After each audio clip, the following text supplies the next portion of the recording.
So I finally watched Nimona and it was peak. Hello, my name is Taken, and before we start, I want to say thank you to all who supported me and my channel because we just hit the big 1K, and I truly never expected to get this far. 2 out of the 3 last video posted here did extremely well and went above and beyond, shattering any expectation I set for them. Our last video was even at top 15 on an all hype leaderboard. That feature just came out and we're already top 15. We did that. You're all amazing, for real. And to all the new faces that gave this channel a shot, I appreciate you, and because of that, I will try to make bigger and better content for you all. In today's video, we're going to be piggybacking off the prior video success, and we're going to talk about Netflix's Nimona. Before we start, I want to say this: even though I'm a cartoon/media reviewer, the one thing y'all need to know about me is that I don't watch movies that often. Why? I don't know. There was really never my preferred way of watching entertainment, but that's gonna change now. I started a series where you guys can recommend me your favorite anime and movies. Basically speaking, if it was a movie that came out within the last 6 or 7 years, or any new movie, I'm telling you, I didn't watch it. The Mitchells vs. the Machines, didn't watch it. K-pop Demon Hunter, never even seen it. Toy Story 4 and Incredible 2, all in the same boat. My movie bag is unfortunately not the deepest right now, but you, the viewer, can fix that. I will make a poll in my community post within the coming days regarding what should I watch next, or you can give me a recommendation in the comment section down below, and the most liked comment will be chosen for the next video in the series. Before we start, once again, thank you so much for your support, and if it's your first time here, you can drop a like, subscribe, and hype this fucking video up, my nigga. Let's lock in because we're actually talking about peak. Thoughts on Nimona? If I'm really being truthful to myself, that was like the most greatest experience I ever had watching a film within the last few years. When I say I didn't know what was I getting to, I meant it. I knew nothing of the plot coming into this movie. Yeah, I saw some clips of Nimona and Balstor and him freaking out that Nimona can shapeshift, so that was the only thing I knew going in. I generally felt shocked and surprised with every plot twist and execution the movie made. And for one, I loved the world building / setting they're in. The aesthetic of a futuristic medieval kingdom was pretty cool to look at. That was a brand new concept to me, because at the start of the movie I was like, oh, we're in this like medieval time period, and I was like, yo, is that a fucking car? And after watching that movie, I can confidently say if you haven't watched it and you're actively avoiding watching it, you're doing yourself a huge disservice. You're telling me there's peak lying around and you're doing nothing about it to watch it? I think you're just sick in the head. What I really want to talk about is the relationship between Balstor and Ambrosius, because the way the opening set up, we see that Balstor was going to be the first knight who was a commoner. This was something that the movie highlighted early on, showing us how everybody in the kingdom was kind of, you know, skeptical of Balstor and his abilities as a knight. We see how he was actually chosen by the queen and niggas are still hating, doubting her. And after we wrapped up his introduction, we're introduced to Ambrosius, who is the direct descendant of Glorifif, who is this highly regarded knight of history who actually slayed and defeated this supposed monster who attacked the kingdom. So obviously Ambrosius is a fan favorite, right? So I'm like, okay, this nigga, he's the op. He's going to be the rival of Balstor, and he's gonna start hating on a real nigga. And I was like, oh, he's actually a nice person, and he's actually dating our main protagonist. Maybe not dating, but like, it's obviously the two has, you know, a deeper friendship. And I actually became a fan of this couple throughout the whole movie. The reason that is because I wholeheartedly believe if this dynamic was between a heterosexual couple, it would be a weaker execution of their themes, and it would have stripped away a layer of complexity that the movie provided. So what am I talking about? Is it impossible for a heterosexual couple to portray the themes and ideals that both Ambrosius and Balstor did? No, it's not entirely impossible, but I feel like it will underserve the movie's overall message, something that we will circle back to later on in this video. The reason this relationship works better as a same-sex couple is the expectation of men within our society. We have Ambrosius, who's damn near knight royalty. He has the weight and expectation of carrying the legacy of Glorif, who's regarded as his mystical figure within their kingdom, and because of that, he essentially represents the system in power. He thinks he has to be this guy everyone wants him to be, so faced with the task of putting his lover to justice truly hurts him. And to contrast this, we have Balstor, the man of the hour, who's trying to fight the system of oppression that keeps the commoners like him from living in everybody's shadows. Because right before the coronation, we see so much pushback from his own people, and I'm like, bro, why are y'all hating? If he makes it, that's a win for all of y'all. Like, imagine if niggas were hating when Jackie Robinson was the first black man to join the MLB. So we have Balstor, the man who got framed for killing the queen, and because he's a commoner trying to become a knight, he's already disliked to some various degree, and now the people of the kingdom have a genuine reason to hate him, and no one's gonna believe that he didn't do it on purpose or he's being framed, because that's just the social stigma that follows him. And the reveal of the director being the real main villain of the whole movie, was it kind of predictable in retrospect? Yeah, but I still feel like the the movie still executed on this plot twist really well. I was genuinely shocked when it happened. And I do like how she perfectly embodies a system that is in power, that is purposely bigoted and highly oppressive. She wanted to keep the current oppressive system in power that inherently promotes this class-based society.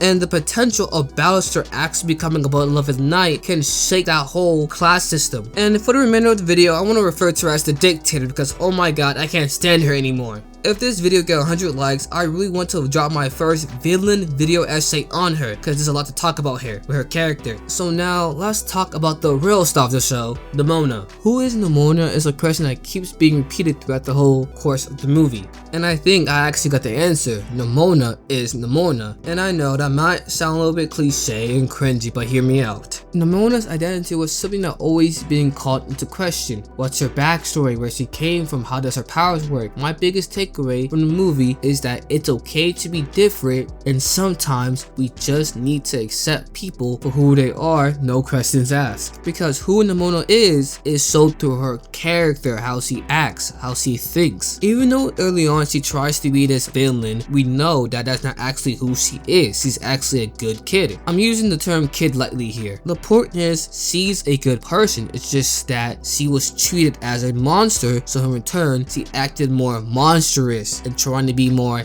evil and villainous. It's a common saying, really. If you treat someone like they're a monster, they're gonna act like a monster. From the start, the kingdom had this deep misunderstanding of what actually happened between Nimona and Glowith. This led to the unjust discrimination. She was the monster the kingdom was afraid of, the monster the kingdom was preparing to kill. The commentary is that we shouldn't push those away in our society who are different. We should encourage diversity. We should encourage different people coming together for the same cause. And this idea of fitting this binary system in some shape or way was heavily introduced throughout the whole movie. Think about it. The whole reason the whole kingdom didn't think Ballister wasn't capable of becoming a knight is because he was a commoner. Even though it was stated among the knights that Ballister excelled and was the most qualified to become a knight, the fact that he was born different into a circumstance he didn't chose, he was given a bad hand. It didn't matter how much he cared for the kingdom. It didn't matter how good he was at being a knight. He wasn't born to be a knight. And that's the stigma he had to deal with. Just how Nimona was born the way she is, but because she was different, she was treated like a monster. And the people of the kingdom cultivated this culture around it, this toxic mentality. We see this mentality through the dictator on how she was willing to sacrifice civilians just to kill Nimona. And I'm so sure of my assessment of this movie about how it glorifies being different and how being different is a good thing is because throughout the whole movie, the way they showed the relationship between Ballister and Ambrosius, no one cared that they were gay. It was treated as normal because it is normal.